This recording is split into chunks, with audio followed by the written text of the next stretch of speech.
কক্সবাজারের সেন্ট মার্টিনে মিয়ানমারের সীমান্তের ওপার থেকে আর কোনো বিস্ফোরণের শব্দ শোনা যায়নি বলে জানিয়েছেন টেকনাফ সীমান্ত এলাকার লোকজন। একই সঙ্গে টানা ৩ দিন ধরে নাফ নদী সীমান্তের ওপারে দেখতে পাওয়া মিয়ানমারের জাহাজও সকাল থেকে আর দেখা যাচ্ছে না।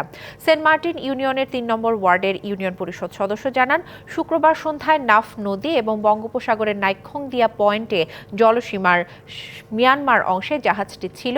আজ সকাল থেকে তার দেখা যায়নি। নগদের কাছে সব গ্রাহকই প্রিয়, তাই তো সারা দেশে ক্যাশ আউট চার্জ সবচেয়ে কম। রাতের যে কোনো সময় এটি স্থান ত্যাগ করেছে। একই সাথে সীমান্তের ওই পার থেকে কোনো ধরনের বোমা কিংবা গোলাগুলির শব্দ আর পাওয়া যায়নি বলে জানান তিনি। টেকনাফের উপজেলা নির্বাহী অফিসার জানান, মিয়ানমারের অভ্যন্তরে সংঘাতের জেরে সীমান্ত পরিস্থিতি পর্যবেক্ষণ করা হচ্ছে। নৌরুটে অস্থির পরিস্থিতির কারণে সব ধরনের নৌযান চলাচল বন্ধ রয়েছে। বিকল্প পথে সেন্ট মার্টিনে পাঠানো হয়েছে খাদ্য এবং নিত্য প্রয়োজনীয় পণ্যবাহী জাহাজও।